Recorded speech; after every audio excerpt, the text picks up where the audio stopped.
औज़ुबिल्लाहिमिनश्शैतानिर्रजीम बिस्मिल्लाहिर्रहमानिर्रहीम। प्यारे दोस्तों और साथियों, अस्सलामु अलैकुम वरहमतुल्लाहि वबरकातुहू।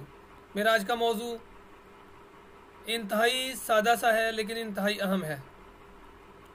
आज हम देखेंगे कि ये लफ्ज़ अल्लाह ये है क्या, ये किन अल्फाज से मिलके बना है, इसका मतलब असल मतलब क्या बनता है, और फिर हमें अंदाज़ा होगा कि कुफ़ार मक्का जो थे, जो अहले अरब थे, जो अरब के नामवर शुअरा थे, जिनको अपनी फसाहत और बलागत पर नाज था, और वो कहते थे कि बाकी दुनिया गूंगी है, आजमी है, हम अरबी हैं, वो इसके क्यों ख़िलाफ़ थे।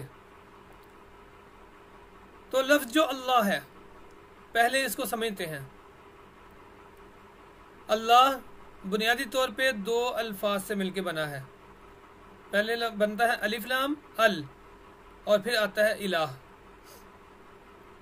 आप ये तो जानते हैं कि खाना काबा के अंदर जो बैतुल्लाह जिसे हम कहते हैं, जहाँ पे बैतुल्लाह है, वहाँ पर 360 बुत पड़े हुए थे, और बुत को जो अरबी में लफ्ज़ बोला जाता है वो इलाह बोला जाता है।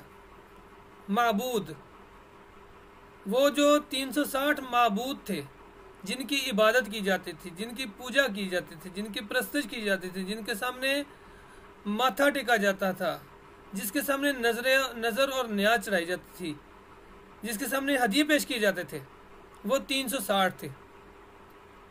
अच्छा, वो 360 क्यों थे?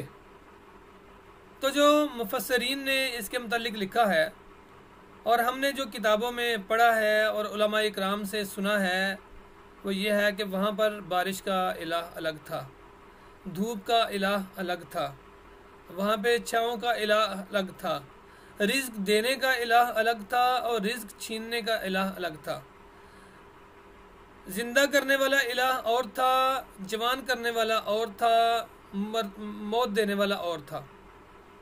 फिर आप जिस्म के अज़ा को देख लें, जिस्मानी ज़रूरियात को देख लें, तो मुफस्सरीन ने और मुहद्दिसीन ने लिखा है कि इंसान की जो ज़रूरियात हैं वो 360 होती हैं। लिहाजा हरम में, बैतुल्लाह में, वहाँ पे उस वक़्त 360 इलाह मौजूद थे, उनके 360 जो बुत थे वो वहाँ पर मौजूद थे। तो अपनी हर जो इंसानी ज़रूरत है उसके पास जाके अपनी ज़रूरत का उसके सामने चर्चा करते थे, उसके लिए पूजा करते थे, और उससे कहते थे कि तुम हमें ये देने वाले हो। अब हर एक के लिए लफ्ज़ जो बोला जाता था इलाह बोला जाता है। इसे हम अरबी में इसमें नकरा भी कहते हैं, इसे हम कॉमन नाउन कहते हैं। ये आम है कि इलाह माबूद, किसी भी चीज़ का माबूद। लेकिन ज़रा गौर कीजिएगा, ये जो है लफ्ज़ अल्लाह, इसमें क्या है, शुरू में अल लग गया, अलिफ लाम लगा। अब जो अलिफ लाम है ये क्या है? इसे अरबी में कहते हैं कि जिसके साथ आता है उसको ख़ास कर देता है, उसको इसमें मारफा कर देता है, उसे प्रॉपर नाउन बना देता है। इंग्लिश में प्रॉपर नाउन कहते हैं। लेकिन इसकी एक दूसरी खासियत भी है। पहली खासियत मैंने इसकी दोबारा दोहराता हूँ। अलिफ लाम जिस इस्म के साथ भी आ जाता है उसको ख़ास कर देता है, इसमें नकरा के साथ आता है और उसको इसमें मारफा कर देता है। जैसे आपने देखा, रहमान कोई भी हो सकता है लेकिन अर रहमान अलिफ लाम लगा। रहीम कोई हो सकता है अर रहीम। मालिक कोई भी हो सकता है अल मालिक। कुद्दूस कोई भी हो सकता है अल कुद्दूस। अब जितने जो अल्लाह के नाम हैं आपको वहाँ पे नज़र आएगा कि वो क्या है, वहाँ के हर एक के शुरू में अलिफ लाम लगा हुआ है। तो एक तो ये है, ये उसको ख़ास कर देता है, यानी वो ख़ास माबूद। लेकिन इससे काम मुकम्मल नहीं होता। अहले अरब को इससे कोई ख़ास गरज नहीं थी कि अगर इतना ही इसका मतलब होता। इसका एक और मतलब है, और उसके अंदर ज़्यादा जामियत है, उसके अंदर ज़्यादा गहराई है, उसके अंदर ज़्यादा वसअत है। और वो क्या है कि ये कलेक्टिव नाउन बना देता है, नाउन को कलेक्टिव नाउन बना देता है, इसमें जमा कर देता है। यानी जिसके साथ आता है उसके अंदर उससे मुतल्लिका जितनी खसूसियात होती हैं वो एक उस लफ्ज़ के अंदर, एक उस इस्म के अंदर आ जाती हैं। यानी अल इलाह, जब इलाह के शुरू में अल लगा, एक तो उसने उसको ख़ास कर दिया, दूसरे नंबर पे उसने क्या किया, इलाह की जितनी खसूसियात हो सकती हैं, जितनी इंसान के दायरा इल्म में हैं, जितनी उसके दायरा इख्तियार में आ सकती हैं, जहाँ तक इंसान सोच सकता है।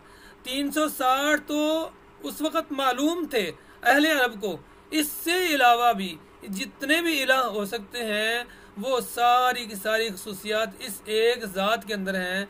तो उस ज़ात को कहा जाता है अल्लाह, यानी अल इलाह। इलाह की जितनी खसूसियात हैं, इलाह की जितनी किस्में हो सकती हैं, वो सारी इस एक ख़ास ज़ात के अंदर हैं, जिस ज़ात का नाम है अल्लाह।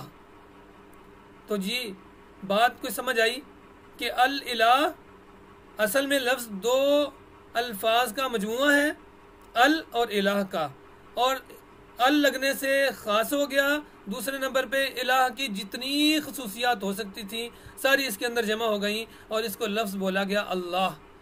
तो अब जब ये लफ्ज़ बोला जाएगा तो वो 360 बुतों की नफ़ी हो जाती है फौरी तौर पे, कि भाई हम इतने ज़्यादा माबूद हमने रखे हुए हैं, इतने ज़्यादा हमने बुत रखे हुए हैं, हर एक के पास अलग अलग जाना पड़ता है। तो ये कैसी ज़ात है कि एक ही ज़ात सारा कुछ कर दे।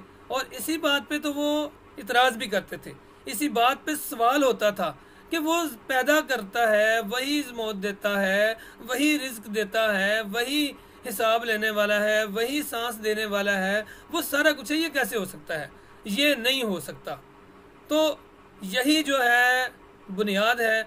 इसी वजह से अहले अरब जो हैं, जो काफिर थे, कुफ़ारे मक्का, इसी बुनियाद पे इस लफ्ज़ के मुखालिफ थे, और जो मुस्लिम थे, जो नबी अकरम सल्लल्लाहु अलैहि वसल्लम के जानसार थे, जो सहाबा थे, वो इसी बुनियाद पे इस एक लफ्ज़ के ऊपर अपनी जान और अपना माल कुर्बान करने के लिए तैयार थे कि हम उस एक ज़ात के सामने झुके हुए हैं जो सब खुसूसियात का मजमुआ है।